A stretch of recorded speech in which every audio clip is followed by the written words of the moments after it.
listening to Goof On Radio with Rich Giordano.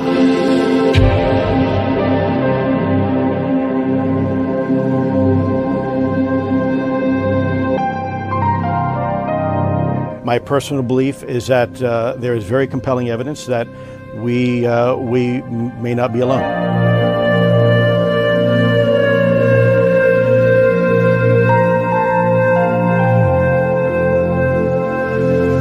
There has been and is an existing presence, an ET presence. It's not going to make a difference. It's not going to change reality.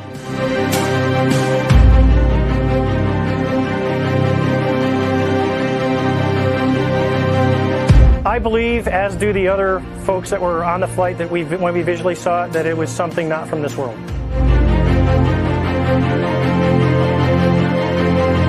Goof On Radio.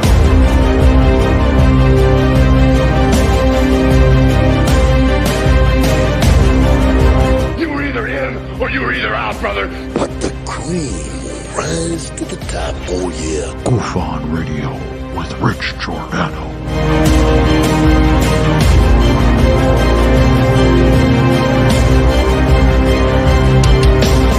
I occasionally think how quickly our differences worldwide would vanish if we were facing an alien threat from outside this world.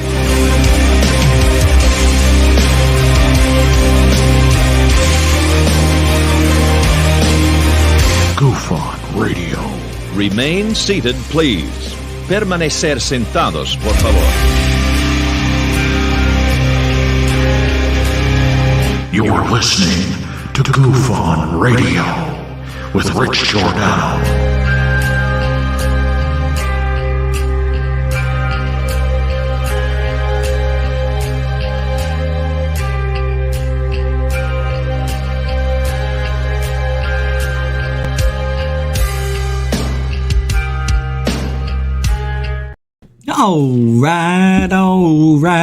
All right.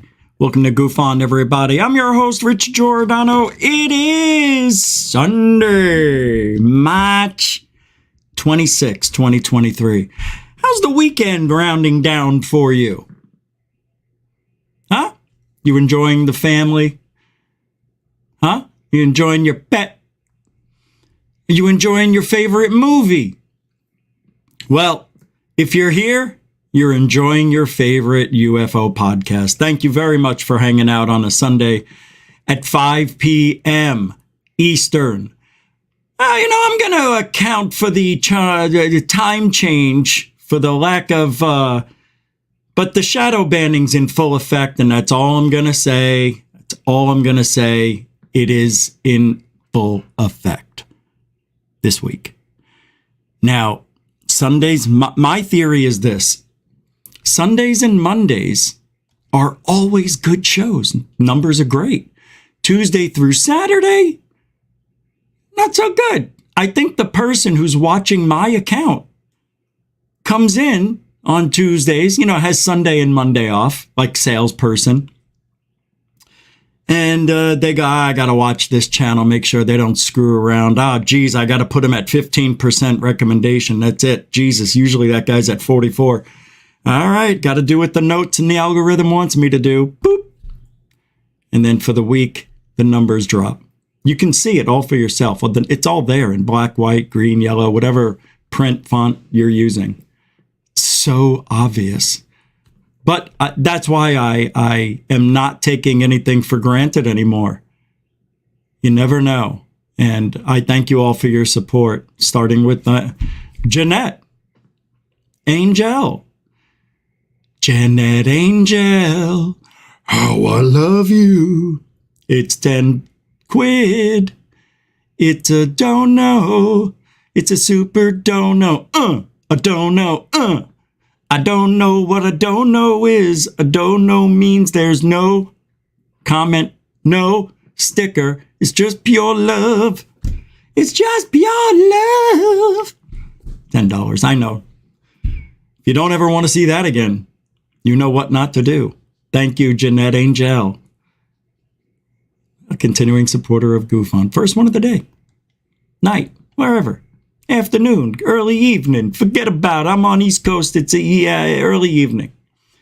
Yesterday's show was fantastic. Hey, I can't believe you're here.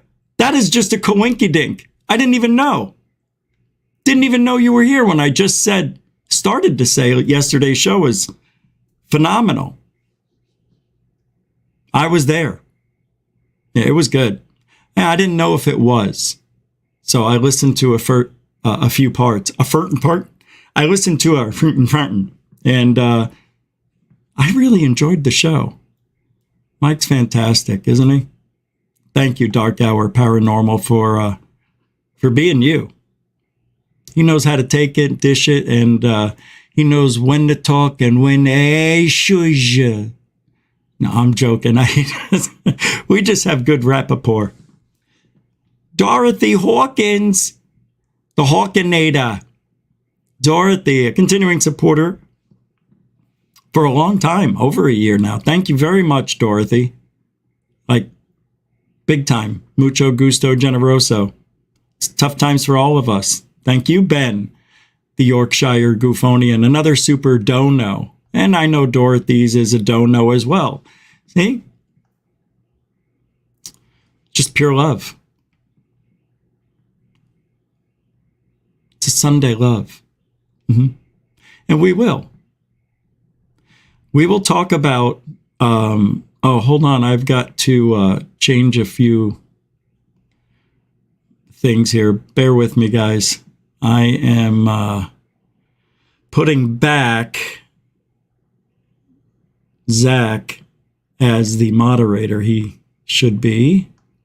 So let me go ahead and put you back in. It says add as a standard moderator, or now they have a new thing called a managing moderator. Samo, I need to talk to you and somebody else about that. But here you go. Zach Diecast back into position. And thank you for all the times you're here, the effort you put in, and usually, if not always, does the right thing.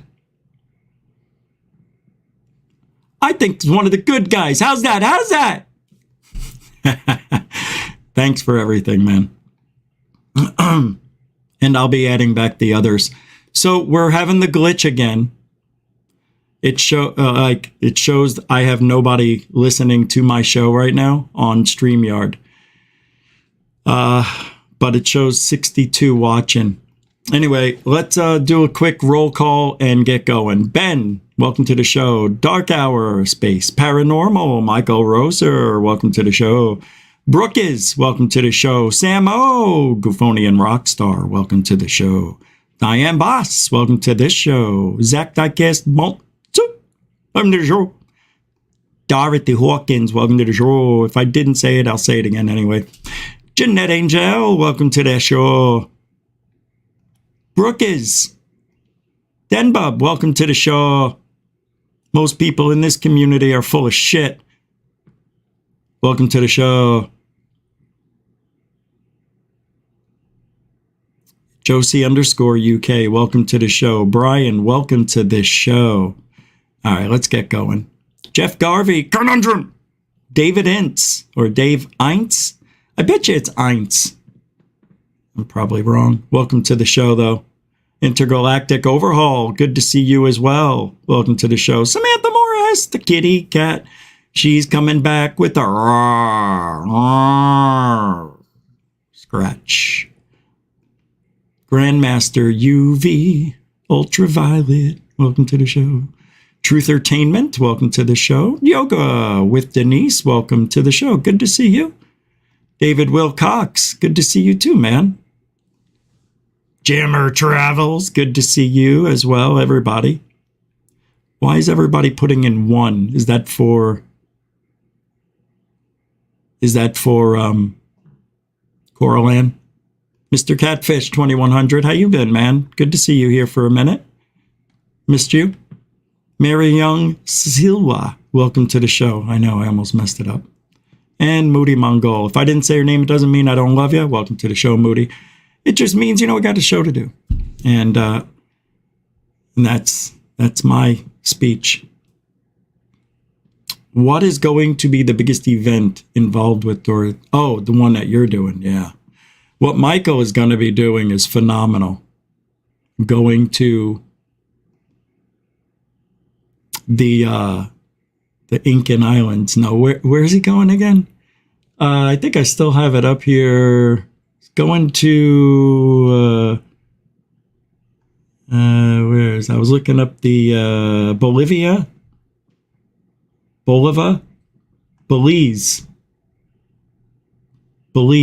He's going to that little loop. Yeah. It's going to be amazing. And I told Michael, I am scared. I am legitimately a little bit worried for you. It's not, guys, this is such a risky expedition.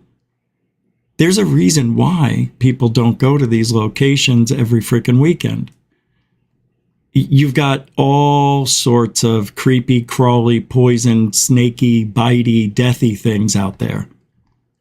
In that order. First they bite you, then they kill you. They paralyze you, then they come up and they swallow you. They start with the pinky, right? And then they work up the arm, they squeeze in the head and shoulders. Next thing you know, you got a 6-foot lizard. Looks like he had his last meal too, but that's you inside of it. Can't go, Mike. Telling you, if you go, you will be swallowed.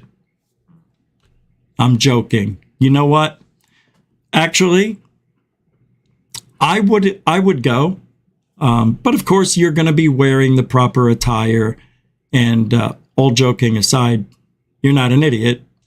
And I'm sure your friends and everybody there will take the safest route possible. But what an experience to go to another country.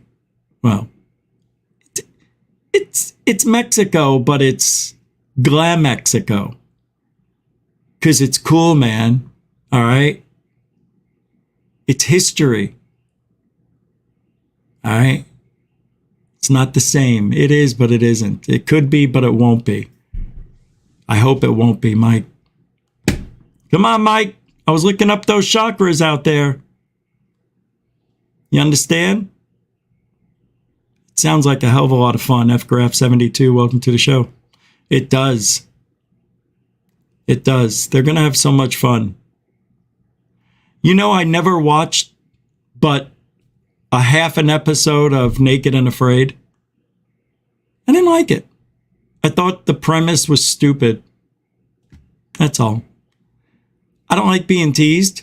Every now and then you get a side shot, you know. You might see the crack of the women. And naked isn't always a good thing, in my opinion. I get it. Go out there and nothing but what nature gave you. See if you can survive. Ooh, are they going to die on TV? No. Somebody might get bit or sick or even worse. But nobody's going to die. It's never going to happen.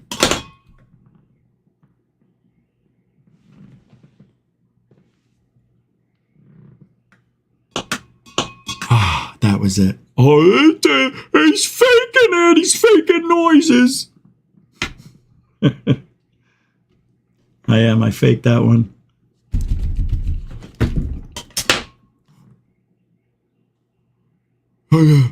Sounded like somebody was knocking on my desk. I felt it.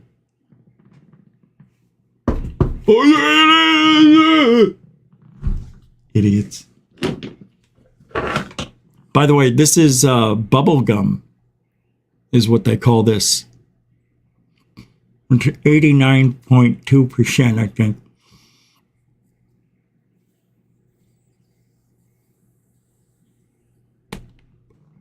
I know Yoga with Denise is like, just stretch. Like I do. Just stretch, you get the same high. Yeah, but when you're doing both at the same time. See, I'm stretching underneath. I got both my hands right here, but I'm still stretching. Yoga with Denise knows. You can stretch and you don't even need to use these.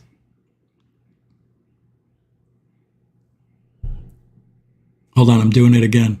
How's it going? All right, let's get back to work. Michael's going to be safe. He's going out in 2 weeks, so we'll talk to him before then.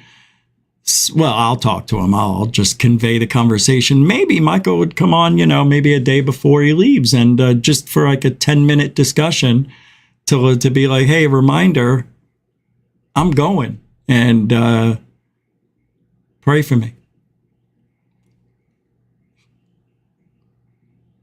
If I don't get a text every 12 hours, I'm going to get worried, Mike.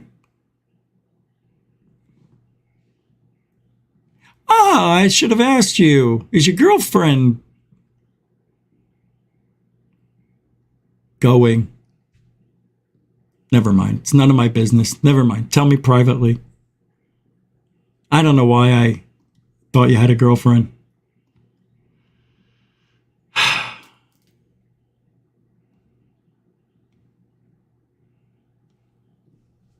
All right, guys. This ufology, we're going to talk about it again, has a spectrum. And it's a pretty broad spectrum. The spectrum, thank God I'm me. And I say that because if I didn't go through ufology the way I did, I don't know. I don't know how long it would have taken me to understand what's going on, how things are going on, but it's a process. And I say there's a 5-year learning curve if you're a researcher in the field. The first year you're in the field, you learn about all the big main things, Roswell, Rendlesham, Phoenix Lights, and so on, right? Those big ones, you get them out of the way. Then you realize, oh shit, each one of those were covered up. And then you get into the conspiracy of it. And it happens simultaneously, mostly. But nonetheless, the pattern is, you start off looking for the truth, looking at the headlines. It's from headlines to headaches. And I say that because everything in between was meant to get you hooked and keep you uninformed while looking like you're being informed. And the government uses ufology, UFOs, as a cover-up for their own technology, for their own black budget researchers that they got out there. They pay off and give these contracts to come up with this stuff. And it's not always over a government facility. Sometimes it's over a location you never would have thought of. Dearborn, Iowa. Memphis, Australia. Look them up. Look them up. 100 UFOs have been, more than 100. I think it's 111 now. 111 UFO crashes over history that have been documented. That sounds like we got the keys to the UFOs and we didn't know what we were doing. I think you like on the video games, you push up, it goes down. You pull back, it goes up. No, you pull back, it goes down. Why would I pull back and it go down? Because back is slow, forward is go. Oh, wait. Turn it upside down. Just like the movie. Independence Day. Oh, yeah. You see, that's why they use that joke. Because it's not a joke. It's a true story.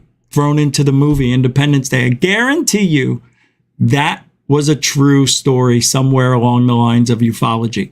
So ufology has a spectrum, and it starts out with, it really does start, the spectrum is from curiosity to disappointment. And everything in between we can talk about. Because everything in between makes up ufology today. Sadly, the last 6 years, it's just been exciting. It really has. This is the best 5 years ever. 6 years since Elizondo came into town. I can't tell you how thankful I am. Even though, you know, we figured out early on that it's all bullshit. It's just a cover up. Yeah, there's real UFOs out there. There are. We all know it. We've experienced it. You've seen my recordings. Whether you believe those or not, it's up to you and me. But I'm not saying that UFOs don't exist. For sure. Now, aliens, on the other hand.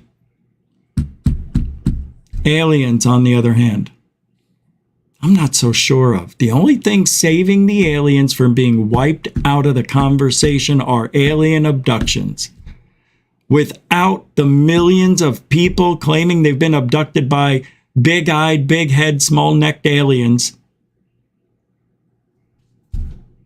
You know?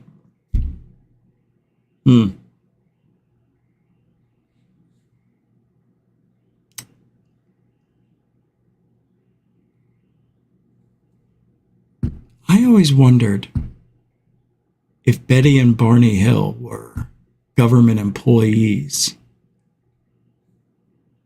I know.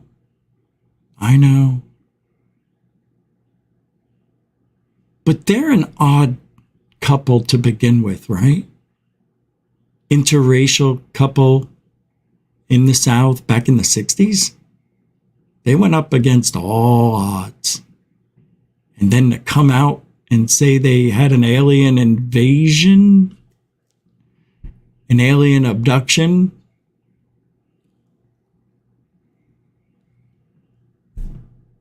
Wow. I mean, really, wow. Who would do that? People who would feel protected?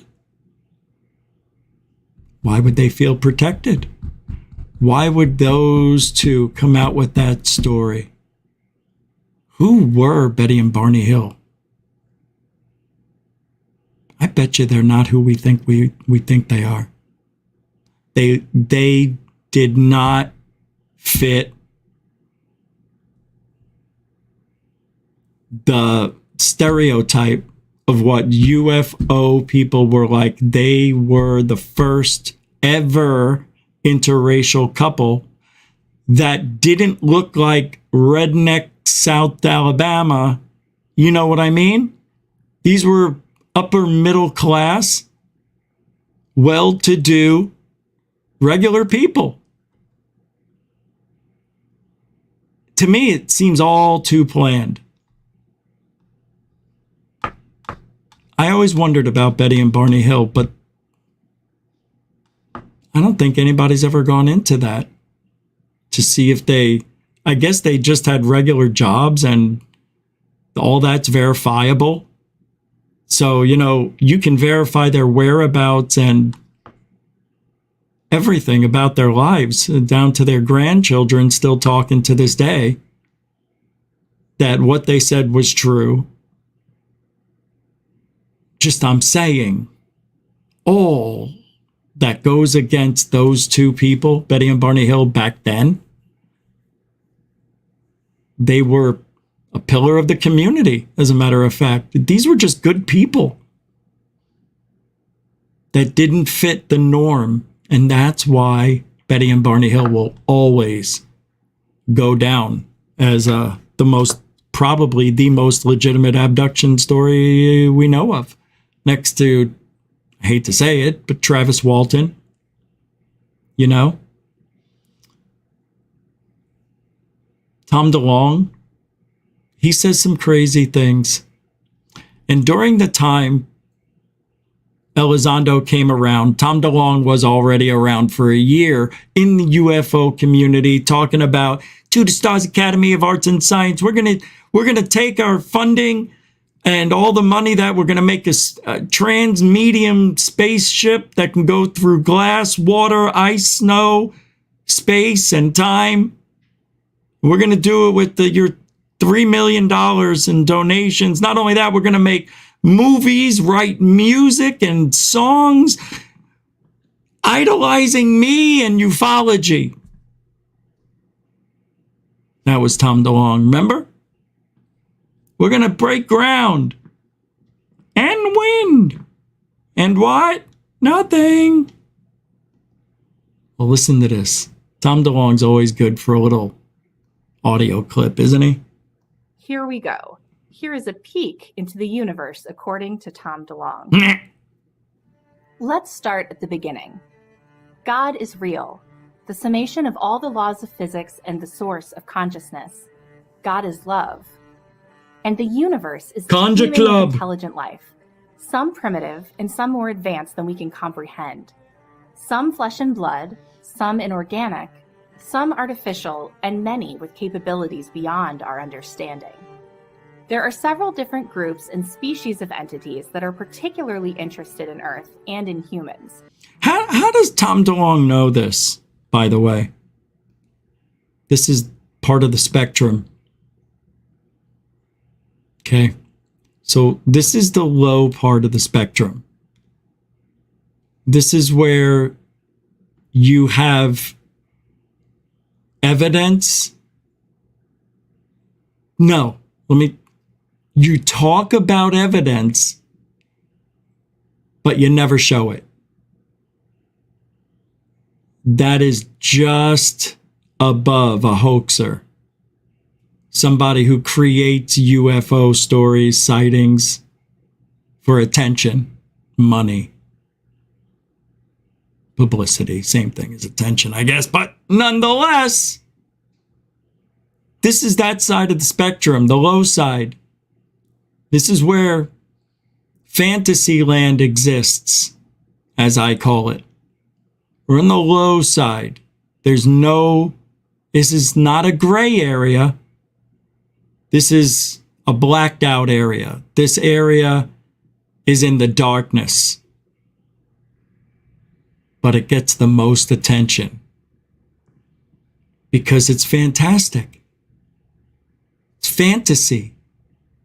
Hey, if you could talk to aliens, you're special. Wouldn't you want to be special? Of course you would. It's a beautiful thing, Tom.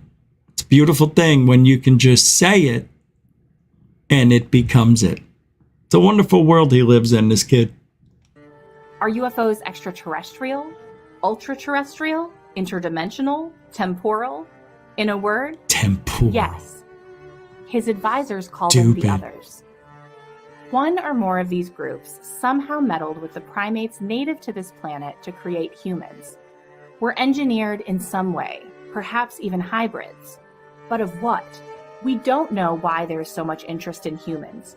Maybe there's something different about us. Why can't we just be us? Why? Aren't we good enough? We're not special enough to evolve on our own? These people like Tom DeLonge and everybody else who so believe that aliens exist because it's just what they believe. As much as I don't believe they're here, I believe they exist. They believe they're here. There's a difference. I just don't know. Nobody does. But to make the leap and to say they exist, you shouldn't do it. Why do you think scientists don't do it? Look what just happened to Avi Loeb. Avi Loeb took the biggest chance, put it all his chips were in. Oumuamua, definitely a spaceship. You know why? Because it did things that rocks don't normally do when they go around the sun, pushing out the gases from within. Ba-ba-da-ba-da. End of story. Apparently, rocks can do that. Avi.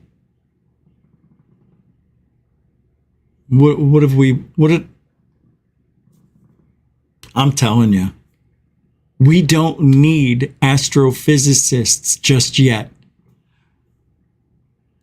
We needed them for Oumuamua. Absolutely. Just didn't need the lie to go with it.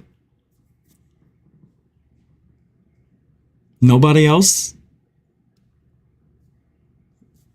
with Avi Loeb credentials came out. Hey, check it out. The guy kept his job too. Harvard professor. It's an alien spaceship. First time because it's from Interstellar. All his chips were in. You look at Avi Loeb and what do you see? When I look at Avi Loeb, I see somebody who loses at bingo every time. I see Avi Loeb, melons, 3 melons. No, Avi Loeb will always be that guy now. Are you still going to trust him? That's the key. Do we keep listening to him from here on out? Or is Avi Loeb going to say, we still don't know what Oumuamua was? He's going to use that card if he hasn't already, and I haven't seen it yet. But he will use that card. We don't know. We don't have pictures of it, he'll say. We just have data, and the data says some oddness. Yeah, but they proved that it could have been this, that, and the other thing. Would Avi Loeb be right to continue on saying that, hey, it still could be a UFO? Is he right? Sadly, I don't think he is right, but he needs to keep doing that. He needs to push that narrative to stay, in his mind, credible about it. That's what's funny to me. He hasn't done it yet. He hasn't backpedaled and said, I know what the science is saying, but we don't have it in our hands. We don't have a piece of Oumuamua. It didn't crash into Earth for us to study. We're only going by speed and math. We don't have the hard stuff. He would be right. He would be 1,000,000% right to say that could still be a UFO. He would be right to say it, but he's wrong. But now you're going to say, well, that's hypocritical, Rich. Right. Here's where we are. We're right in the center of the spectrum where hypocrisy lies. You have no choice in this field. To be hypocritical is not done with purpose sometimes. It's done by accident a lot of the times. Because nobody knows anything.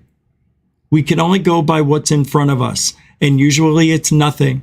So when you're going with your gut instinct and your own experiences, they may be totally different than what your gut experience is and your research. And when we don't have that tangible evidence to look at, all you can do is speculate. What else can you do? And I don't know anybody who's holding any technology, alien, body parts, nothing. And Tom DeLonge wants to build a trans-medium spaceship with $3.2 million. And we all know that would take at least $1 trillion.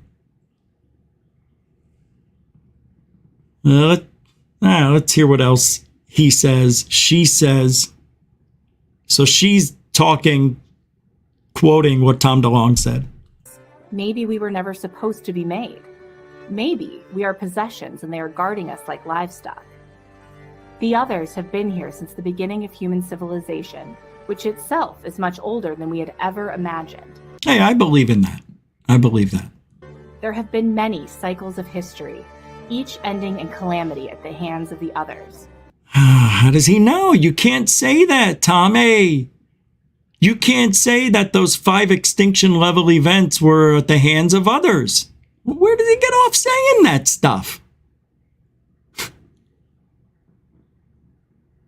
This is why I'm needed.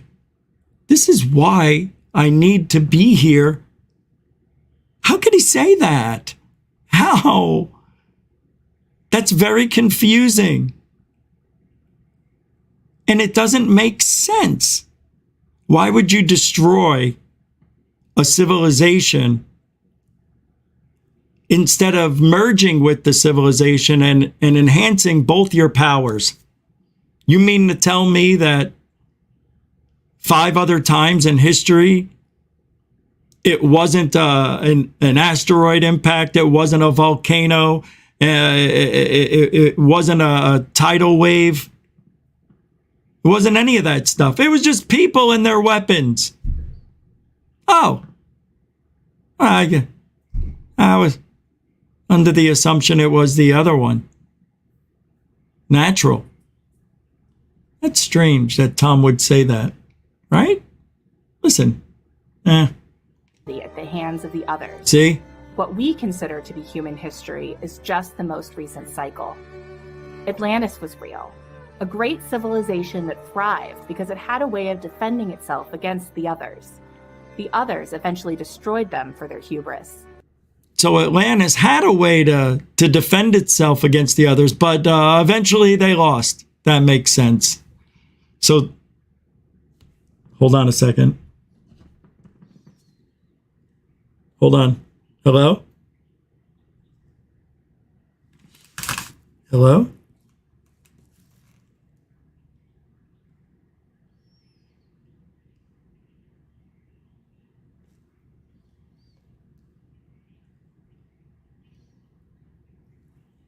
Hold on.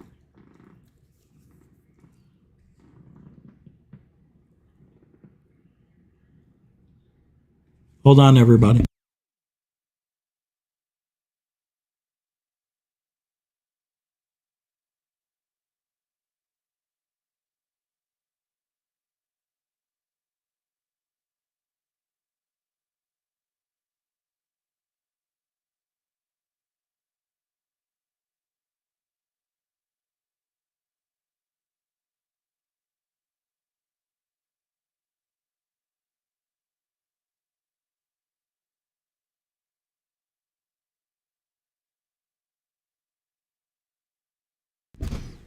I had to confirm my doctor's appointment for Thursday.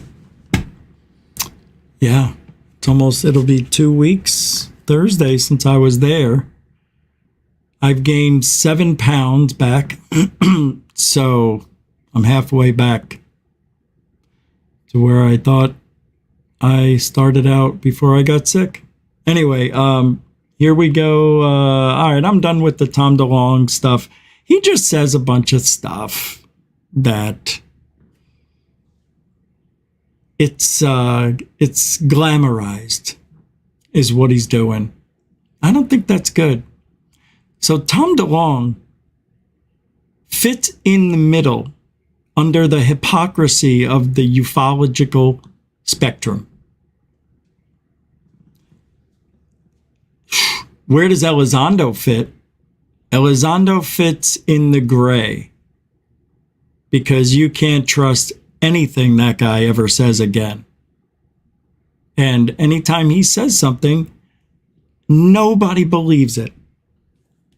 I'm telling you, nobody believes anything. Oh, by the way, for those who really pay attention to Goof On and have been friends of the show, did you see Alien Addict had asshole face Lou Jimenez on his show? I didn't see it or know about it, but somebody just told me about it yesterday. Yeah. Unbelievable, right? It's so funny. So it was right of me to distance myself from Ollie and the other girls. Sadly, it was a good time while it lasted.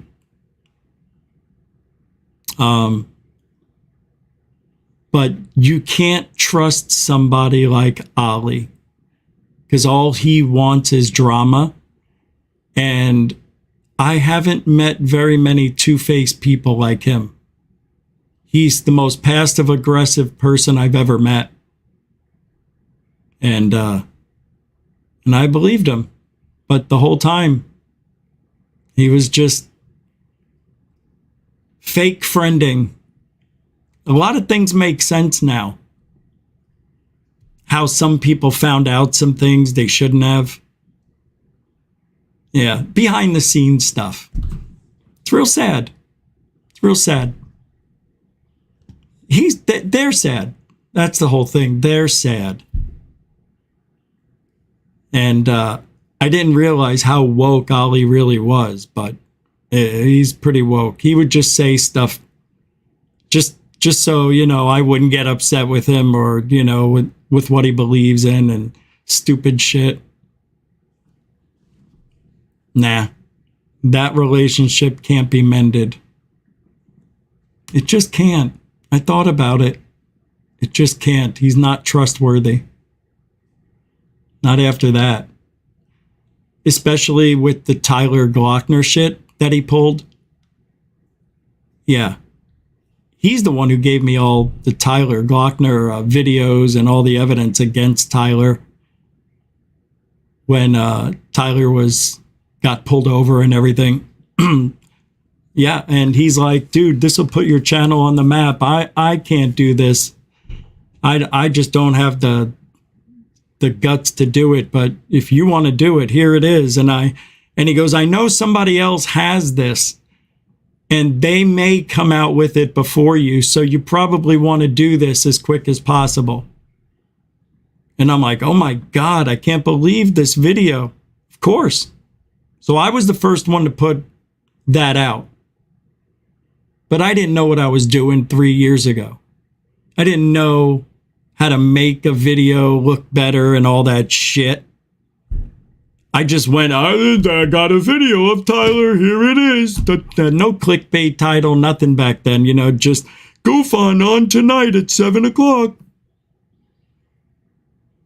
But I think it was Lions Ground who came out the next day with a very well-made video that kind of went viral. As if anything does anymore in this field. But all because of Ollie.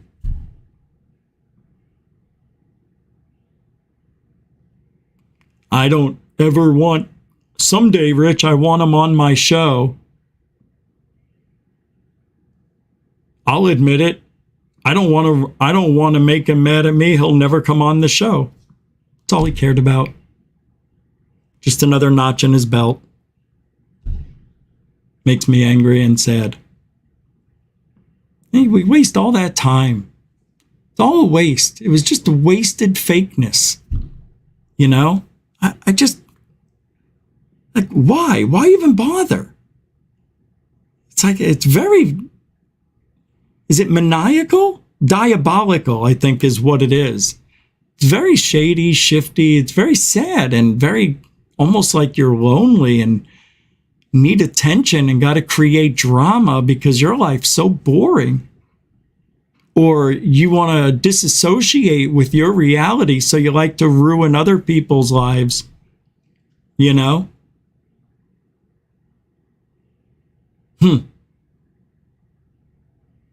crazy.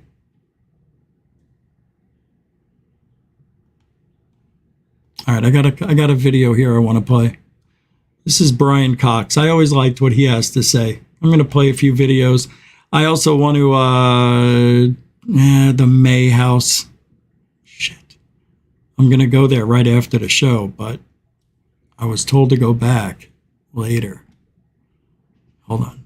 Here we go. When the owner gets there. One fact about the universe that blows your mind the most. In the piece of the universe we can see, there are something like, roughly, 2 trillion galaxies. We haven't counted them all, but that's an estimate based on surveys of the local universe. And each galaxy is, let's say, around the size of the Milky Way. Some are bigger, some are smaller, but the Milky Way has 400 billion stars in it. It takes light over 100,000 years to cross a galaxy. And there are 2 trillion of them in the piece of the universe we can see. And we're very sure that that piece that we can see is a small bit of what may be an infinite universe beyond. We don't know, actually. And I always say, don't get worried about that, because nobody can picture it. It is impossible to visualize the scale of the universe. Just the size and scale of it, I think, is beyond imagination. What is the one fact about the universe that is a whole bunch of space. And it would be a waste, right? I just don't understand it. Like, we can't fathom how big the universe is. We just can't. It's impossible. That scares the hell out of me. It does. It's so amazing. No, really. It's amazingly huge. I'm looking for something here while I'm talking. I noticed. Terrible. Yeah. Today is Sunday, right? Okay. That's what I thought. But there's trillions. There's got to be something out there. Here, I'm going to play a video from yesterday of me driving to the May house, just around it during the day. I showed the nighttime one. I don't think you can hear it. I don't know what's going on today. This was yesterday. But I don't know. I think I'm going to have to go in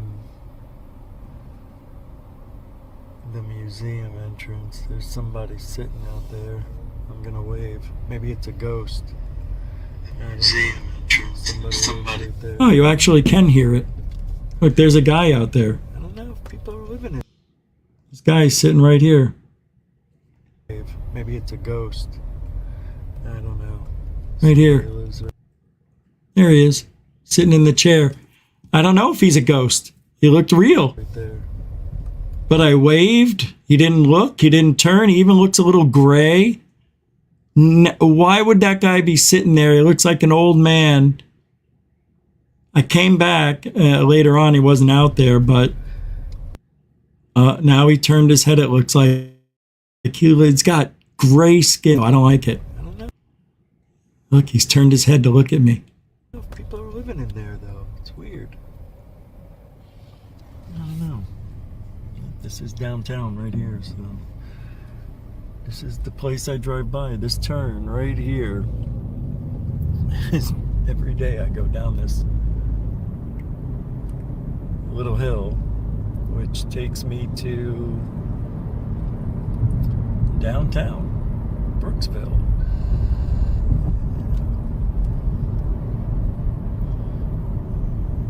This is it. Oh, they got a little festival thing going on. Andrew, what? What is going on? I'll have to go back. But this is the motor vehicle.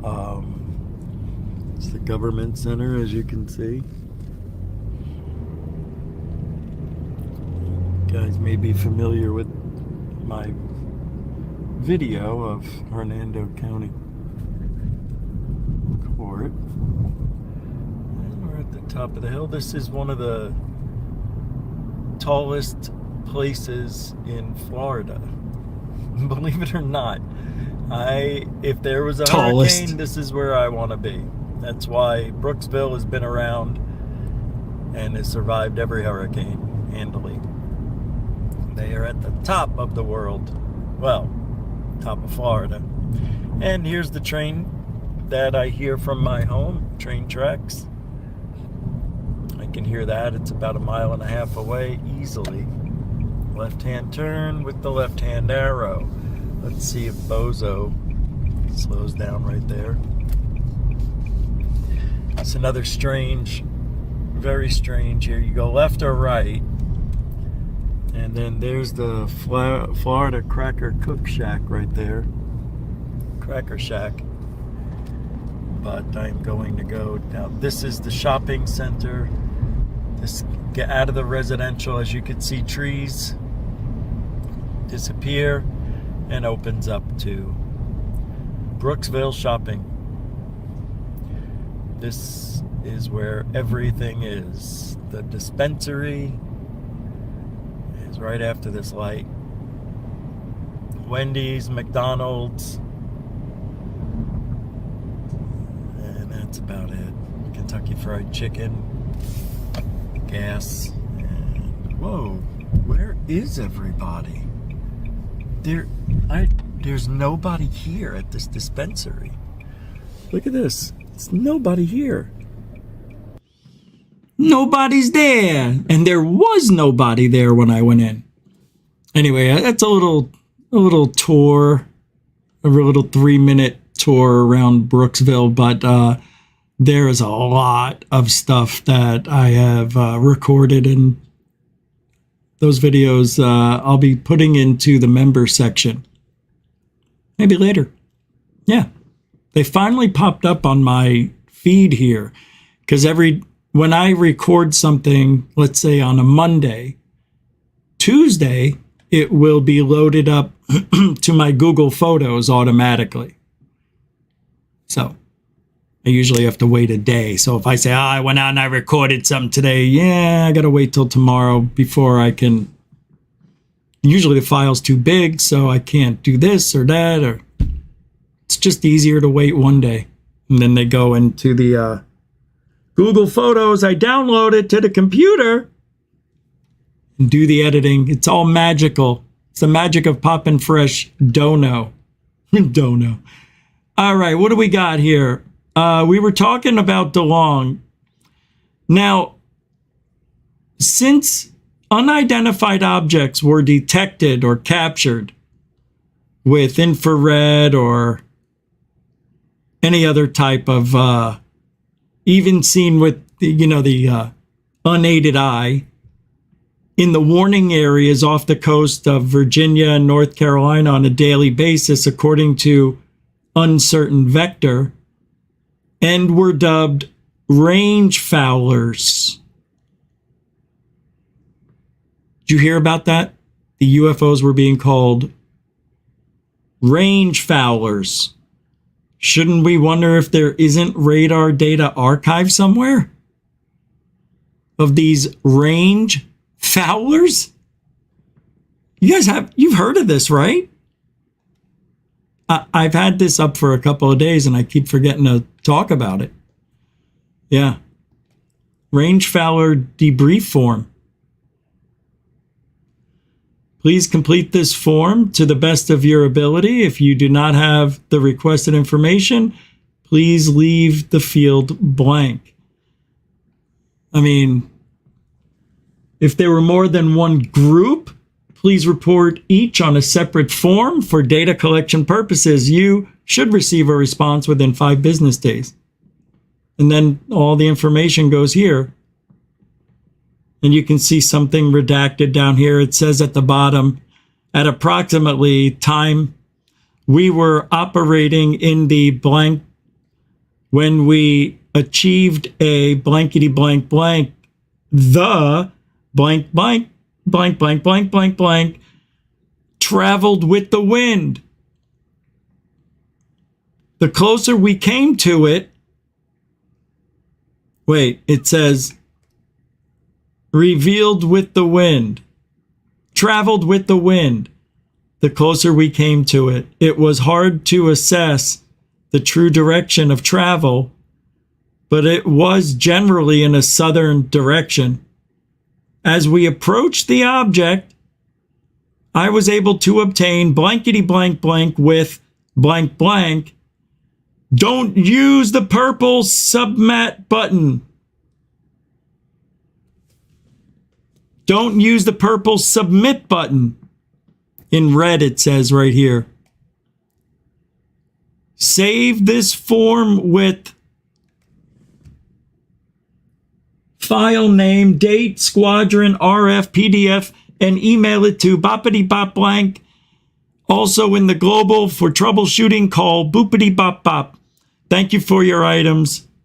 Thank you for your times. I can't see it. Please ensure all display tapes are ripped for the entire time of interaction and saved as a WMV. Beepity bop bop bop. There you go. And we don't get to see that? The range Fowler debrief form.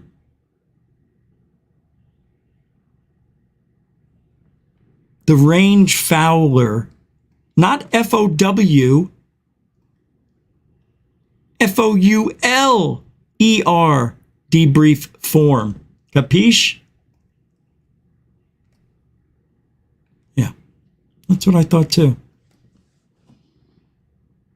Learn something new every day in this field. Do I sound like that? Sometimes I know exactly what you're saying. That document, Brookers, is the range Fowler debrief form. Since unidentified objects were detected, captured, and even seen in the warning areas off the coast of Virginia and North Carolina on a daily basis for 2 years. Remember when Ryan Graves said that? They were dubbed range Fowlers. Because they went inside a range. They should be fouled for going within the range. You understand, right? Shouldn't we wonder if there isn't radar data archived somewhere, guys? Mwah, mwah, mwah, mwah, mwah, mwah, mwah.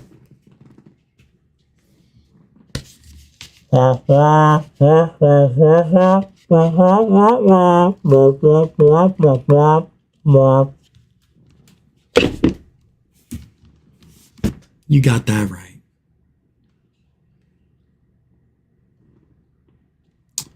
And you know why I sound that way? Because it doesn't matter what I say. You're right. Nothing really matters to me. Any way the wind blows. So, do you like Jacques Vallee? Does Jacques Vallee stimulate you? This guy is the biggest bullshit artist on the planet.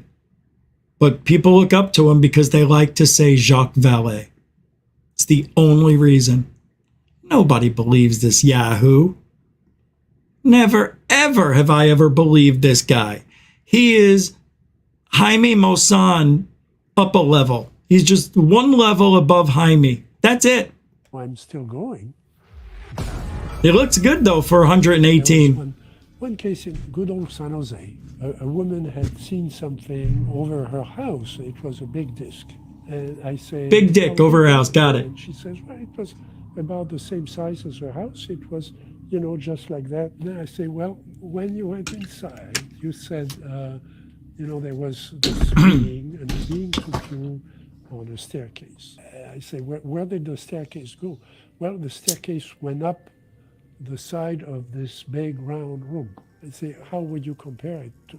It's, well, like a movie house, you know, like an amphitheater. I said, that's bigger than like this, watch. Why is the inside bigger than like this? Like if it exists outside of 4D, you know, time, space, or whatever. Say this is, you know, you have a 2D universe and this is a 3D object. If it intersects, you're just going to see a sliver of it. So you'll just see a disc. Yes. Edwin Abbott wrote about a 3D society interacting with a 2D plane in his late 19th century classic, Flatland. On Earth, we have the ability to move above and below sea level, east-west, and north-south. So we have 3 degrees of motion, or axes on which we can move. Say you're a fly in a box. You can move up and down, forwards and backwards, and right and left. But say that box is part of a larger hypercube, and the box part is the only part of the hypercube intersecting with our 3D plane.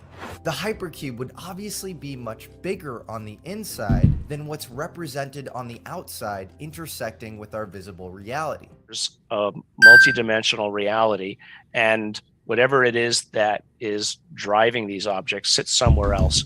And it's basically something that it pokes into our reality, and it's moving it from elsewhere. It's made to look like it's moving here, but it has no functionality here. The functionality doesn't reside in our side of the veil. The functionality is elsewhere. So, you know, we might get one of these objects let's say there's a crashed craft or beings or whatever, and they are no more real than a sculpted object, right? They don't have the function here. The function is driven from elsewhere. Okay, let me see if I get this analogy. What? So there's this flatland, which I'm sure you've heard of, and so if you're 3D, just for the people wondering what the heck that is if we're at least ostensibly 3D, and then if you look at your paper, if you were to touch your paper and there was an ant on your paper that could only see what's on the paper, then all of a sudden it would just see your fingernail and wonder what the heck is happening, and you can remove it and it would just be gone and violate their laws of physics. So the purpose would be like, imagine if I placed this cup down on the piece of paper. The cup is actually for water, it's for me to drink. Right. But these people see the bottom sliver of a plastic, and they're wondering, well, what the heck is the purpose of this? Well, that's actually not the purpose of it. It would be unreasonable for them to come up with the purpose. Right. Well, and if you were to now move it through their flatland, left and right, they would see nor even if they were to look at the object where it is, right, the pieces of plastic that are interfacing in their 2D, they would see no visible means of propulsion. The propulsion is your hand, moving it left, right, and center. So imagine that this is what's going on here, that there's something else it's the motility, the functionality is sitting elsewhere. Is he saying that the UFOs that we're seeing are being moved by something we can't see behind the scenes? Like there's an invisible hand moving the UFOs? Or is he saying that when they're moving over here, they were already programmed over there? I mean, he's really putting a blanket statement on that, in my opinion. Very interesting that the way this is being worded, right? Am I understanding that right? And then what is here is just, like I said, like a projection, which is being held at arm's length. Right. And the purpose, because even looking at this, which is a light, right? If at the bottom there's just a base that's black, and they would have a hard time coming up with the purpose of that based on the base. So I think we have to be prepared for some disappointments in a way, because if what I just said is true, we might get a hold of some of these things and never figure out how they work, because the engine is not here, the driving force is not here, and so where would it be? If the object is moving, it's moving because it has its own propulsion. You can't just say, I'm going to fly my drone in another dimension and I'm not going to give it an engine. I'm going to hold on to the engine and just send the drone. That doesn't make sense. Nah, I don't like this. I'm not understanding or something. If they lived in a dimension like that, where that stuff exists, yes, but in our dimension, that stuff doesn't. But for that to exist, I want him to say that. Don't leave me guessing, putting more questions into my head with your answers. Not you, Moody, them. You know? That's what Elizondo did. He didn't really answer anything. I really want to listen to that over again. Seriously, listen to this 1 minute. I'm not kidding. I think this is important. The reason I want to show it, first of all, I want to see if I'm right. And secondly, I want to see if it's as bad as I think it is. I want to see if what he's saying actually makes sense. And maybe I misheard. So I am going to go back. Visible reality. There's a multidimensional reality, and whatever it is that is driving these objects sits somewhere else. And it's basically... Okay. Yes, I am going to jump in here and there. So whatever's running these is somewhere else. He just said that. There's multiple dimensions, And whatever's running these objects are somewhere else. He just said that. Something. And right and left is the only on the inside, then Listen. what's represented on the outside intersecting with our visible reality. There's a multidimensional reality, and whatever it is that is driving these objects sits somewhere else. And it's basically something that it pokes into our reality, and it's moving it from elsewhere. It's made to look like it's moving here. I don't like this so far. So whatever's moving these objects is moving it from some other dimension, poking into our dimension, and moving it. Now, mind you, it's a theory, but this is coming from Gary P. Nolan, and the P is not for professor. But it has no functionality here. The functionality doesn't reside in our side of the veil. The functionality is elsewhere. No. The functionality's here. Oh, I know what he means. It can only function over there. Got it. I got it. He's right. So, we might get one of these objects. Let's say there's a crashed craft or beings or whatever, and they are no more real than a sculpted object, right? They don't have the function here. The function is driven from elsewhere. That's what I said before. It's just the shell, the engine somewhere else. In what he's saying, the engine's on that side of reality. Their side has no functionality here, so there's no reason for the engine to go with it. That's what he's saying. Okay, let me see if I get this analogy. So there's this flat land, which I'm sure you've heard of. And so if you're 3D, just for the people wondering what the heck that is if we're at least ostensibly 3D. And then if you look at your paper, if you were to touch your paper and there was an ant on your paper that could only see what's on the paper, then all of a sudden it would just see your fingernail and wonder what the heck is happening. And you can remove it, and it would just be gone and violate their laws of physics. So the purpose would be like, imagine if I placed this cup down on the piece of paper. The cup is actually for water, for me to drink. Right. But these people see the bottom sliver of a plastic, and they're wondering, well, what the heck is the purpose of this? Well, that's actually not the purpose of it. It would be unreasonable for them to come up with the purpose. Right. Well, and if you were to now move it through their flatland, left and right, they would see nor even if they were to look at the object where it is, right, the pieces of plastic that are interfacing in their 2D, they would see no visible means of propulsion. The propulsion is your hand, moving it left, right, and center. Okay. So imagine that this is what... But it's in the same dimension. That's not what he said earlier. Even though the hand is moving it, the hand is still in this dimension.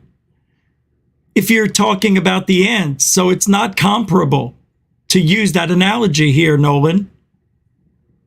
What's going on here, that there's something else that's it's the motility, the functionality is sitting elsewhere. And then what is here is just, like I said, like a projection, which is being held at arm's length. But it is, it's only a thought. This is all thoughts. Nobody knows the answer. But when I listen to somebody who's supposed to be the expert, right? That's why he's on mainstream media and I'm not.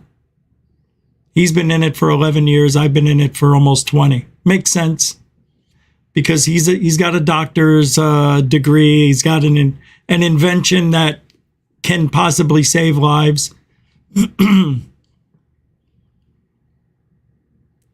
But just because he came up with that invention does not mean he's versed in ufology. He's saying things that are just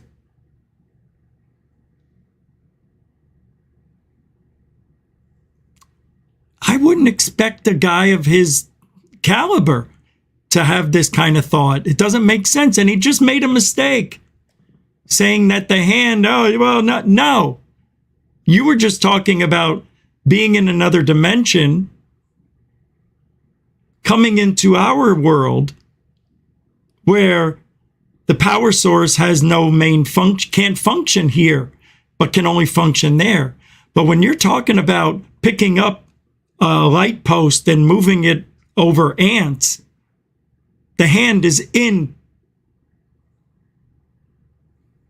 their reality. It's not the same. Anyway, that's where we're at. Because even looking at this, Can't talk. I think I'm losing my voice. If at the bottom there's just a base that's black, and they would have a hard time coming up with the purpose of that based on the base. So I think we have to be prepared for some disappointments in a way, because if what I just said is true, we might get a hold of some of these things and never figure out how they work because the engine is not here. I don't know if I like that. That analogy is really silly to me. Why is it silly? How can an engine, hold on. How can an object in our universe operate, make left-hand, right-hand turns, 30,000 miles an hour, going all over with impunity, but the power source is in another dimension? What side of the spectrum does this ideology go under? Probably orange. The orange-colored section of the spectrum. Orange is when you say something that isn't even real. Can't happen, but you stick to your guns and say it anyway because nobody else did. That's where Gary P. Nolan is with this train of thought. He is the orange man. Orange man bad. Orange man bad. Poor orange man. And then we go to this guy. Remember yesterday? And we got Jeremy Corbell and his Mosul orb. And this goes right under disinformation or misinformation. And I feel because Jeremy Corbell is just like Richard Doty, but worse. He's worse. I don't know why the government chose him as the media darling, but don't you think it has a little bit to do with George Crap? I think George Crap. Well, they're not hiding it. They're not hiding it. Jeremy Corbell says it every single time they're somewhere together. My friend and mentor. So they're not hiding it. He's grooming Corbell. God, it really is like,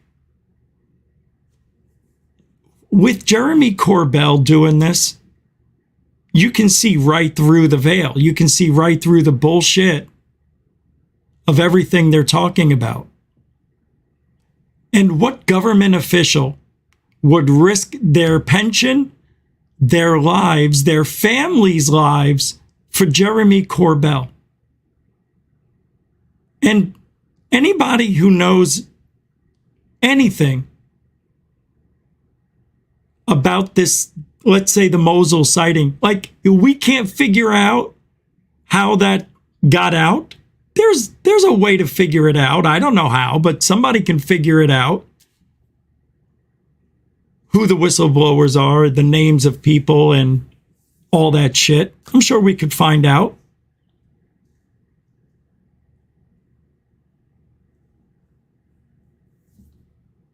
But I think Jeremy Corbell deep down knows that what he's doing is the best as it's going to get. It's not going to get any better. So what he did, he took the gig and he's all in, just like Avi Loeb. And eventually what happens is you go belly up. When they're done with you, you better hope that you have a safety net. Because they'll just throw you away. You're yesterday's news.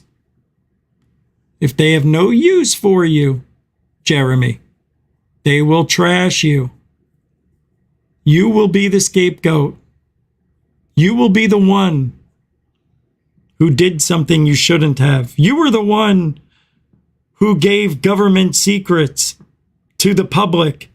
You were the one who said that it wasn't top secret, but it was. Who knows? I'm just saying the government can say anything they want and make up anything they want. And you and I wouldn't be the wiser.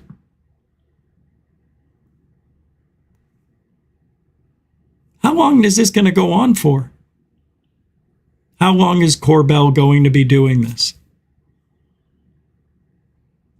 Forever?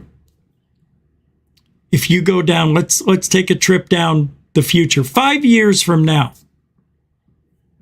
5 years from now. Let's go back 5 years. It was a lot different. We just got Luis Elizondo here. Remember, that feels like a long time ago. It was only 5-6 years ago. To go 5 years in the future is too far. Let's go 2 years. 2 years in the future, because I don't know, if Jeremy Corbell keeps doing what he's doing and putting out videos and pictures like this, he'll keep skating by, and it can go on forever.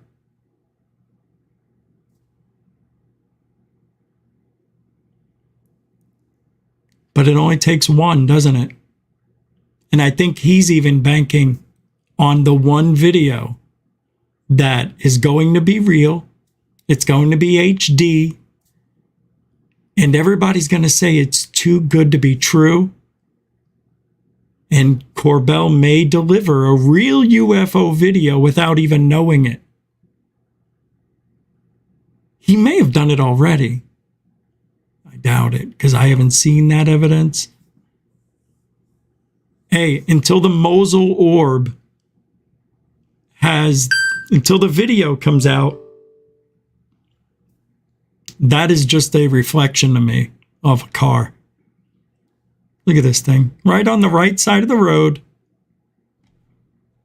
Right? Cars going up right down the center. Looks like the wheel wells are right there. You know, I don't know, man. The sun would be up to the right of it, top right corner. No joke.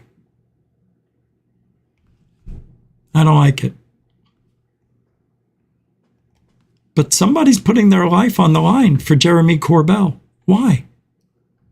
Why? I don't get it. I don't get it.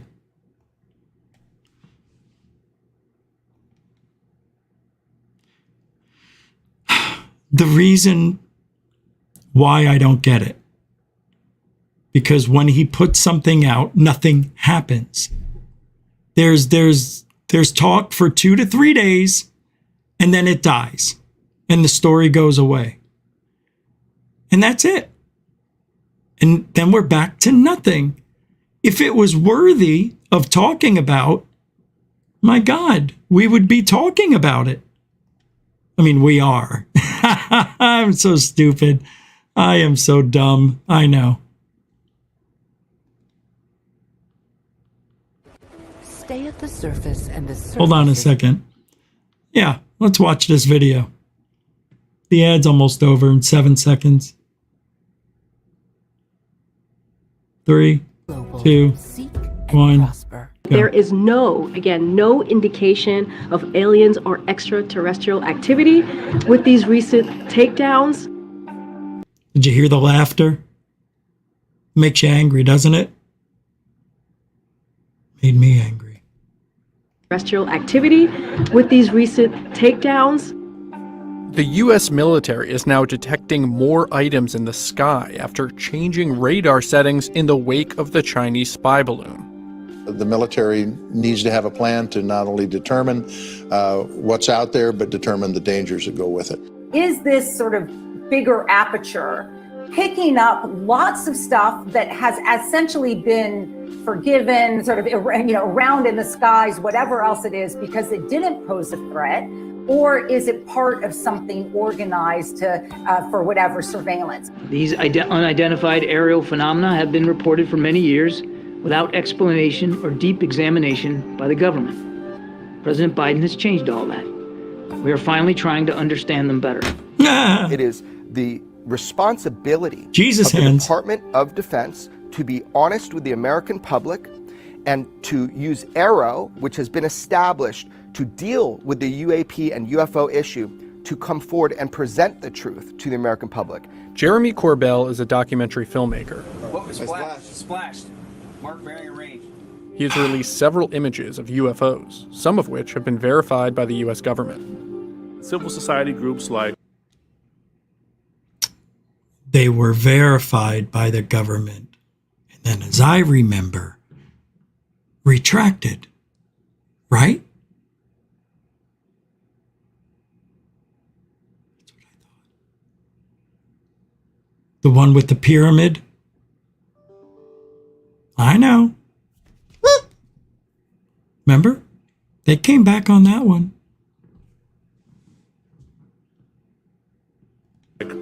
the Mutual UFO Network.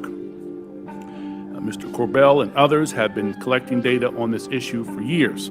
Most recently, he released this image, which he claims shows the first UFO filmed by the U.S. military in a conflict zone. What you see in this image is you see the first ever released U.S. military filmed UFO over a conflict zone. I hate that vocal fry, California vocal fry. It was, you know, when they end their sentences, anybody from California who's raised in California, they all talk like this. They end their sentences like that. It's called vocal fry. Because that's just the way it sounds. Jeremy Corbell does that. It's so annoying. Listen.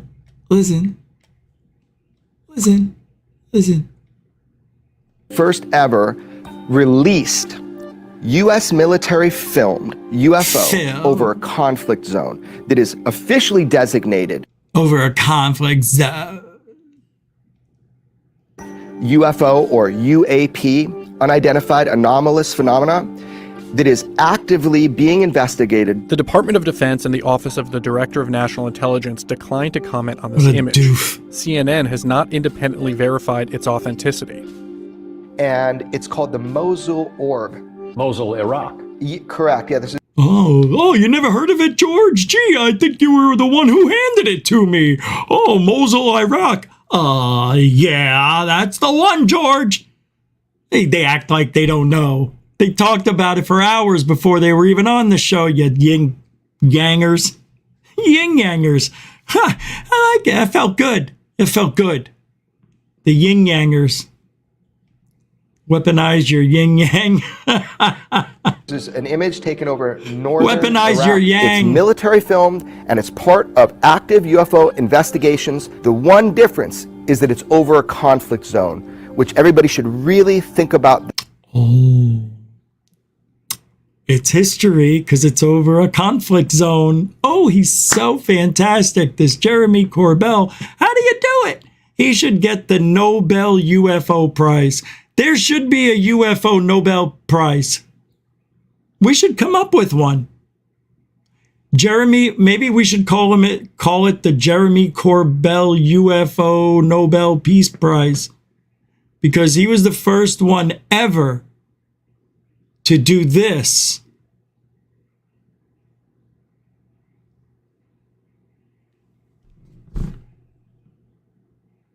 That, the implications of what that means. A recent report to Congress revealed the government cannot explain 171 of the UAPs reported to the military. This is uncharted territory. We are topographers that are kind of mapping out a new territory. A lot of things are being learned and understood. This UFO phenomenon that they call UAP, this is now being destigmatized, so the reporting is getting better. I just got the black These background. are the moments that turn into our greatest. That's racist. Carabas. Time. Carabas. I was trying to go black on black with Jeremy. Too late. You know, the good thing about Jeremy Corbell is that there's always material. God bless him. Seriously. I wish no harm to Jeremy Corbell. So I saw something from that UFO chick who or might not be here tonight. And it was a tweet. Let me pull it up. It was a good one. I usually show the ones that I like. So let's pull this up. This one here comes from this. Let me explain. Your mother's... It's about the WOW signal explained after 40 years. And it went to another screen. So I have to pull it up different. There it is. And it says here, the internet's buzzing today over new evidence from Antonio Paris, an adjunct professor of astronomy at St. Petersburg College, Florida, and ex-analyst of the U.S. Department of Defense, suggesting that the famous 77 WOW signal was most likely generated by a comet. The WOW signal was detected on August 15th, 77, at the Big Ear Radio Observatory in Ohio during a search for signs of ET intelligence. They were looking anyway. That's interesting. The signal was unusual, and when reviewing the data a few days later, astronomer Jerry Ethman wrote "Wow" next to it. Since then, for 40 years, some have claimed that the signal was made by aliens. Others have said that a star caused it. Many people theorize as to what might have caused the signal, but there has been no agreed upon explanation until now. Paris and his team learned that two comets, 266P/Christensen and P2008Y2 Gibbs, were passing through the part of the sky the Big Ear Radio Observatory was surveying in 77 when the WOW signal was noticed. These astronomers believe the signal came from a hydrogen cloud accompanying one or the other comet. This idea would explain why the WOW signal was not measured again. The comet that caused it moved on its orbit. Paris and team recently took an opportunity to survey the region of the sky around Sagittarius once again using a 10-meter radio telescope when comet 266P Christensen was again passing through this region. They determined that the signal of 266P Christensen and three other comets matched the WOW signal. Oh. Exactly. The original signal from 77 was stronger than the signal these astronomers observed from comet 266P Christensen. Paris and his team explained this by the fact that the radio telescope they used, 10 meters, was smaller than the Big Ear Radio Telescope, whose sensitivity is equivalent to a 52.5 meter radio dish. Moreover, because comets lose mass as they pass into an inner solar system, comet 266P Christensen would have been far more massive 40 years ago. That sucks. So the WOW signal is 266P Christensen. I don't like saying it. It hurts my head. Hurts my head to say 266P Christensen. It's a lot of work. Anyway, that's that. No more WOW signal, kids. No more WOW. Well, it's over. What is going on with Tim Burchett?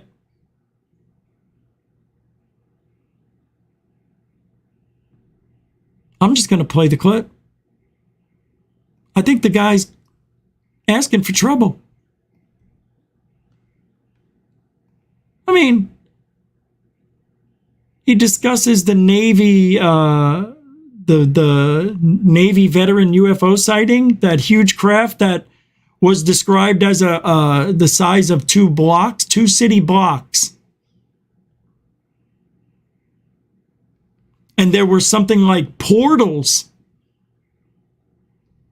or openings around the craft. Have you heard of this? This is amazing. This is truly amazing. I don't know what Tim Burchett's trying to do. guy I used to work with called me. He called me, and I was out of town, and I thought something was wrong. I hadn't talked to him in a while. He was an older gentleman, and probably close to 80. And he called me Timbo. Timbo? And I knew who it was. I said, hey, and I called him by his name. And he said, him and the wife, he gave his wife's name, and just saw ancient aliens. And I thought, well, here it comes. He's going to hit me with the little green man and, getting abducted and probed and all this stuff. And he goes, I've never told you this story before. I've never told anybody this story except his wife. And he hollered back to her. He said, what year was that, honey? I thought she said it was late 50s. And he'd been in the Navy. And he was on a ship, I think call him a tin can. I believe that's a destroyer. And they were out in the middle of the ocean, and a sub came up, and they were meeting one somewhere, and they said that sub went down and they watched it fire a missile. They said it was probably one of the first underwater missile firings that had happened, because this was, it's not something that we've been doing since the Second World War.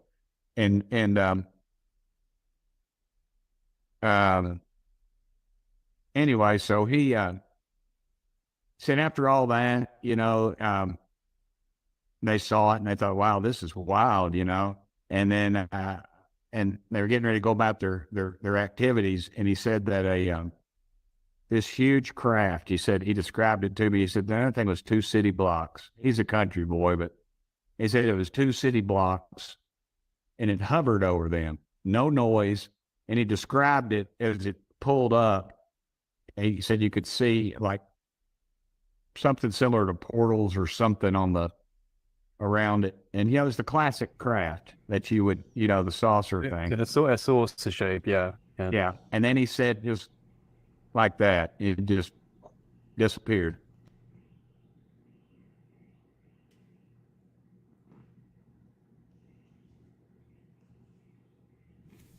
Great. Thanks. What was the guy's name? Oh, right. It's a good story. See, this is what bothers me. Just, why can't the guy who saw it just come out and say, here's what I saw. I'm telling everybody it's true. It really happened. I'm not a traitor to my country, but it was so important. This is so important that you know. See, now I understand not wanting to do that as well. Jeez. I get it. I get it. You made an agreement. You're a stand-up guy.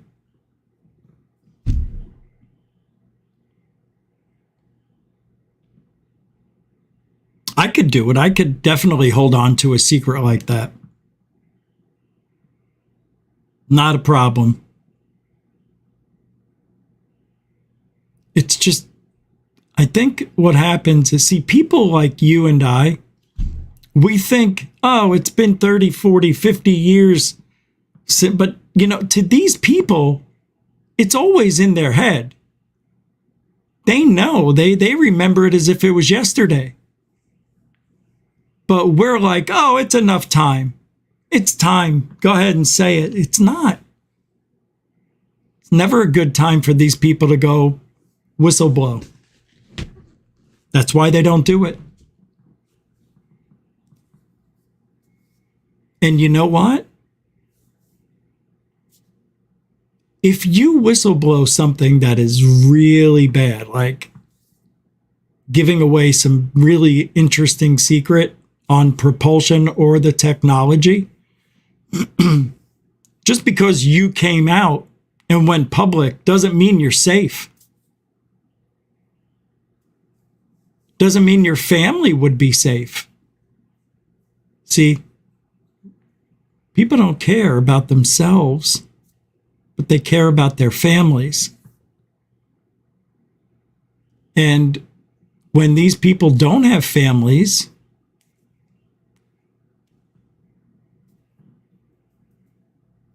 They go missing. Do they? Do they go missing? I don't know. Tim Burchett said a lot of stuff right there about somebody. I don't know the name. He's not telling us the name. But the name would be important. Let's go to Maz. Our good friend Jean Ward has been busy this year, and there's 2 videos I want to play. And these are quite interesting. Very interesting. Jean Ward looks for structures on Mars. And he's given us exclusive permission to play his videos as long as we put the link in the show description. And as a matter of fact, the links are already there. I knew I was going to play these tonight, so I already put them in the show description if you want to follow along. The first video I'm going to play a part of, I'm going to start at the 1 minute 45 second mark. It's called 3D Render Strange Megalithic Blocks in Carbarus Pilus on Mars. And this was from 3 days ago. So that's what the 1 minute 45 second looks like. And here we go. In 3, 2, gosh. Blocks, these smaller blocks that are scattered about on top of this rather strange surface. So there it is, folks, that pyramid that I was talking about. Wow. And it's probably about Come on. meters across. Look at this. You can see the dust that piled up on it. Right? Yeah, it's probably right down there, the edge. Booyah. The base. Check out the that looks cool. And geometry. Looks cool. Part. Was this possibly a 4-sided pyramid with these being eroded away? Hi. So the main anomaly I'd like to show you guys is this strange sort of Rubik's Cube type anomaly. It's about 16 by 16 meters across. And then there's 3 similar blocks. This is cool. In a row next to one another over there, not far from this strange cube. Could it be the ball cube? No, I'm just kidding, folks. Let's take a closer look at that and then check out the blocks. Come on. The geometry. And well, that's nature. Nature does things highly eroded, just like and that. then covered in dust and sand. It looks like there's a hollowed out area there with a small spherical object in the center. And then the 3 blocks in a row to the top left. Also looks like we have something narrow coming up over this block. Oh, yeah. Extending over the first block over there. That's cool. Yeah, you can see it up close. Check that out, folks. It looks like it's coming out of that block. And that looks like a tube or a cylinder. Also a very strange part over there. Looks like that could be a circular opening. And there's the illustration top down as the Mars Reconnaissance Orbiter photographed it over there.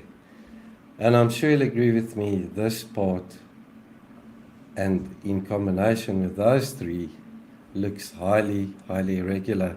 And there's also similar sized blocks scattered about this area. Check those out if you get a chance.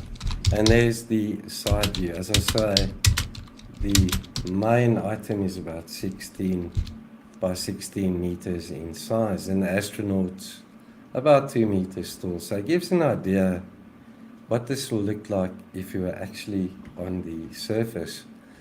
However, folks, do let me know in the comments below what you think of these. Is it just... I like that John Ward now does the 3D art.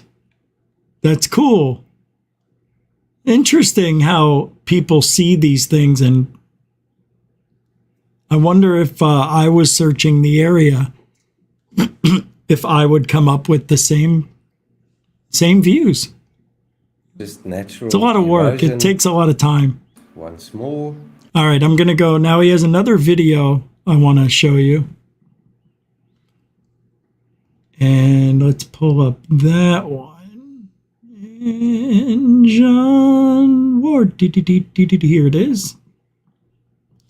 This one is called More Oddities Spotted on Charitum Montes on Mars.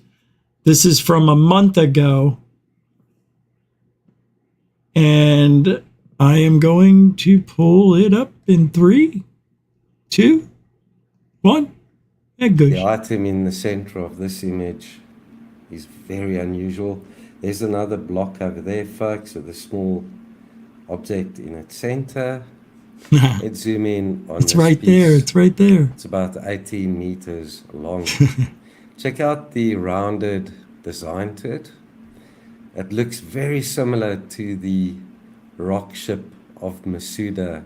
Oh, yeah. Anomaly that I found on Mars. Yeah, it does. The rectangular come on. parts there. And that's weird. Satellites, you know what I mean? It's just bizarre. Hey, you know what they just found out a few weeks ago? Microbial life. Ancient microbial life on Mars. 100% possible. Some sort of alien humanoid being could have been on Mars. They're going to find what they're looking for are bones. I don't know if they're going to find them. But you would think they would have found a bone by now.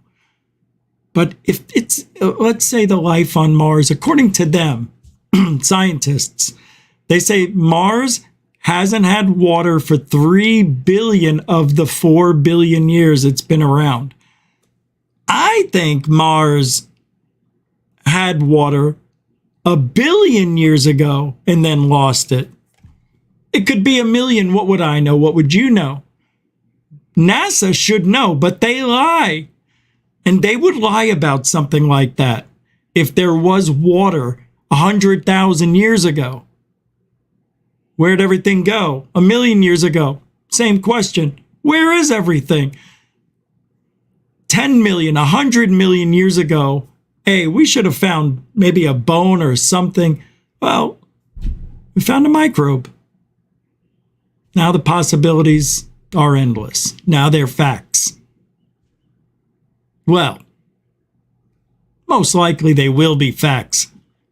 So is it possible that Mars had life, intelligent life, that somehow is gone and maybe transferred to Earth?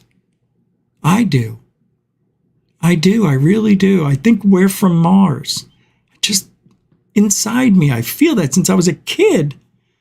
When I was a kid, I had this recurring dream. God, I can't believe it. I never told this. Yeah, I never told this. And it was one of those dreams that you would swear was real. Now, I'm going back to when I was 6 years old.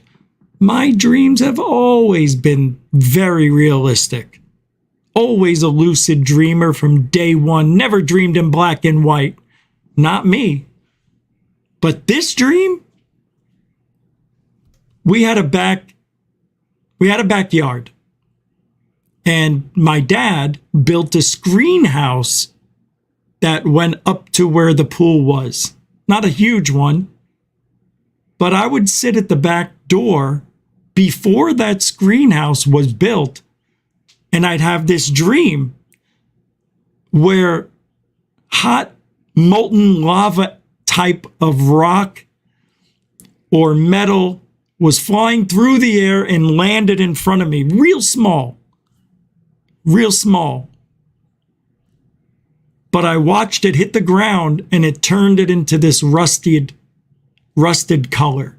It looked, like if something was burning, hit the ground, stained the ground. The next day, I go and I go outside, I don't see the burn mark. And I'm like, wait a minute, didn't that happen? I thought that really happened. I dreamed this, but remember, I'm 6 years old, very young, very impressionable. Of course it was a dream. But that night, I dreamed it again, and in the dream, I remember this. I wanted it to continue on, to let me know what happens after that, and it continued for a few more seconds. And what happened in the next day I had the dream, the rock landed in front of me. My mother pulls me back out of the way, thinking it was gonna hit me. And she says, "We gotta hide." And then I woke up. So in some reality,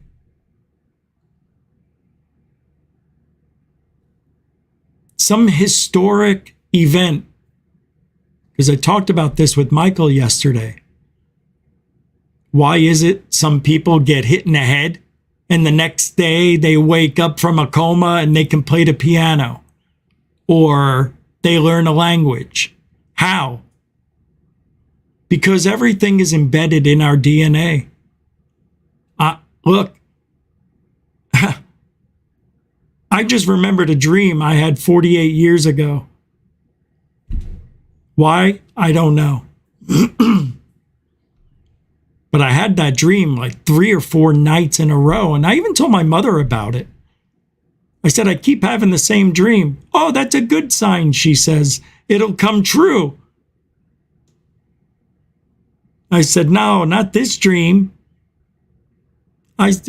Things are exploding. They are? Yeah. And you come and rescue me. You think I'm going to get hit with a rock that's on fire, I said. Yeah. And she's folding clothes. Listen to me tell her this. All right, go put your clothes away. And that was the discussion. I do believe we come from Mars. It just feels right to me. I'll tell you why. Because we haven't evolved fully to Earth yet. That's why I don't think we've been on Earth that long. That's why I think Mars had water a lot sooner than what they're telling us. Because we haven't evolved yet to Earth. Jesus, we get sunburnt after 5-10 minutes. You can get sunburn. What?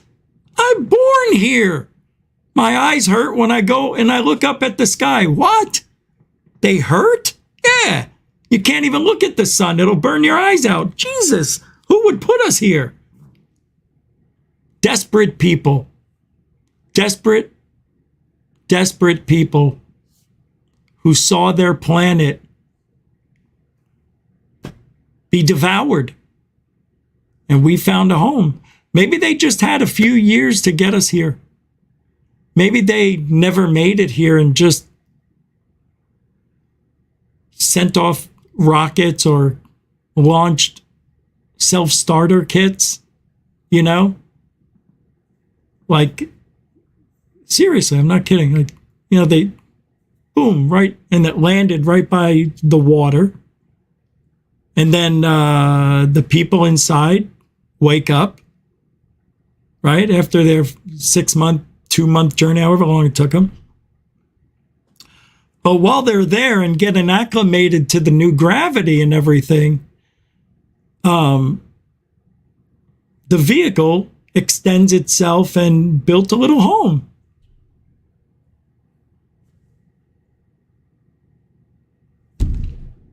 And then what happened was the new Adam and Eve, they looked outside, like, it's friggin' bright out here. And they went underground. They built shit underground, I think. I don't know. But we haven't had enough time to evolve. It takes millions of years to evolve, to get acclimated to the environment. I don't know. Seems like it would take a long time. All right, let's see what else is going on Mars. In the center, or smaller rectangular. The hell was I talking about? It's also got this rounded design to it. Symmetry and geometry in that shape for sure. And we're looking at the rectangular item there, folks. It's about 10 meters across. Again, these straight edges, right angles. This one's got rounded corners and the customary smaller protrusion or knob in its center. We're looking at two similar block type items there. Don't know if these are megalithic blocks or slabs. Everything on Mars seems to be covered in sand. Another block over here to the left with a protrusion in its center, but let's zoom in on the two there in the center. Very unusual to see these smaller parts. I'm sorry. Both of these still next to one another. That is interesting, isn't it, though? It is. This looks like little, like lids, right? It's bizarre. Does not look normal. It does not look natural. Right angles, rounded corners. Mm. And that we've seen at other sites in Argyll Planitia as well. Oh, look at this. It looks like a face. See the eye and the mouth? Maybe this is the other eye, but here's the head. Look at that. Is that, and that may be what's over here. The open mouth, maybe? I don't know. See, this is pareidolia too. You get a lot of that. But this looks like an eyeball. Maybe this is just ripped apart or something. But look at all of the rocks. Jesus, look at all of this. This amazes me. And this looks like this was all underwater at one point. There's thousands of rocks in just that shot alone. This is nuts. They never end. This guy finds all this stuff. Look at this. Dome-like. And they have these little things on the top, like it's where they lock into position. See, some of them have 3. In a triangle. Yeah, this is, And look that at all the is- rocks. Look at all the rocks. This is absolutely crazy. Repeated on this object. Jesus. Again, what could the significance of these triangular depictions be? Well, I don't think they're depictions. I think those are the connecting points to other structures and rocks and things that make the buildings.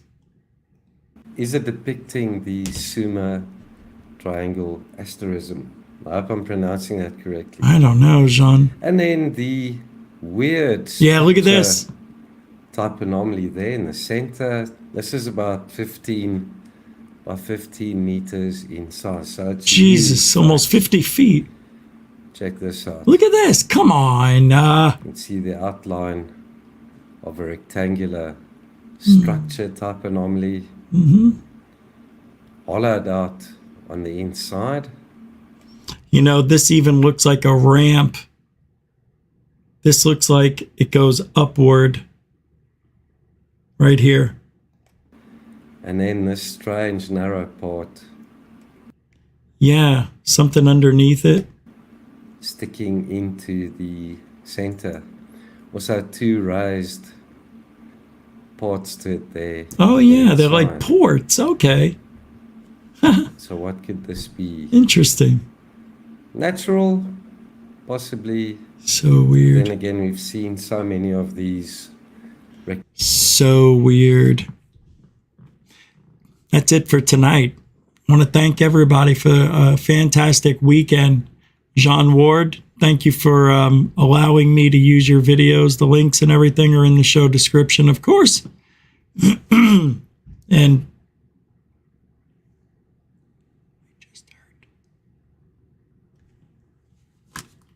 hello?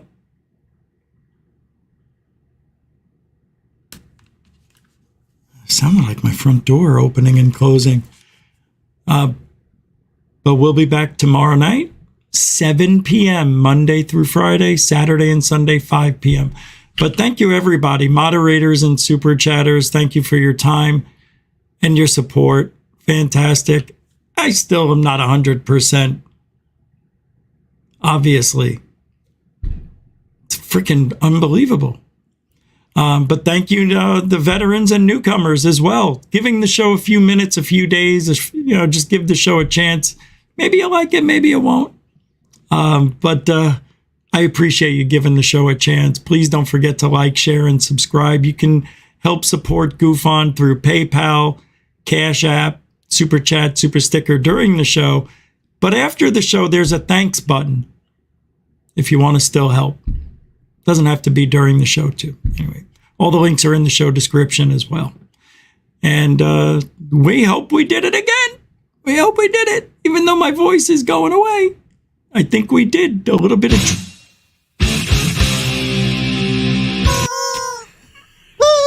Truthology, ufology. All right. Thank you very much. We'll see you guys tomorrow night at 7 p.m. Alien bless. It's okay. Go ahead.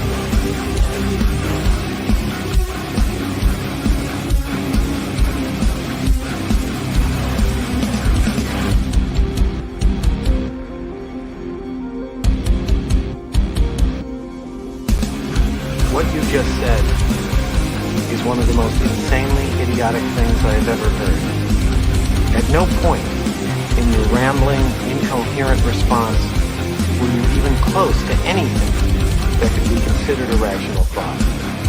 Everyone in this room is now dumber for having listened to it. God have mercy on your soul. Control, this is Flight. We're tracking 3 fast-moving objects, origin unknown.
We're tracking 3 fast-moving objects, origin unknown.